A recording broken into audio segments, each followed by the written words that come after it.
Yan po, at susubukan natin ang Black Decker BX PW14, bali 1,400.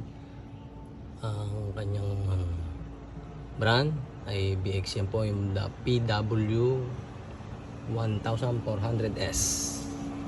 Titingnan po natin kung gaano kalakas ang kanyang pressure. Sinaksak po natin, rekta na po sa may ganito niya sa kanyang hose, papunta po doon sa ating gripo. Then yun po yung ating socket, switch at saka kanyang wire na cord po. Yun po, yun po salpak. Sa alam nyo hindi mababasa, delikado po kuryente. Doon naman po sa ating gripo, nakakonect diretso na po dito sa ating Black & Decker power pressure washer po. Yan, tingnan po natin kung gaano kaganda linis ng kanyang pressure. Linisin po natin ang ating motor. Hindi po, papakita ko po sa inyo kung paano po gumuhit yan. Yan po yung ating pantaw. Linis na linis po. Kahit po lumot po. Ganyan po siya kalakas. At i-demo po natin ang paglinis ng ating motor. Po.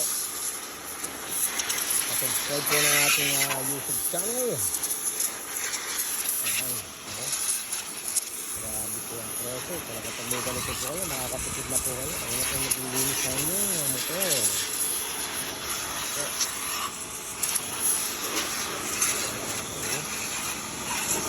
Lalayo niyo po kasi nga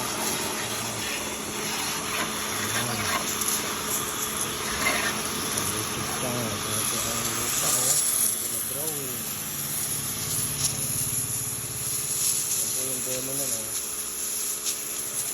Tanggal po yung mga lumot, mga pira-pira semento, marurot na semento. Maraming salamat po. Dito na lang po.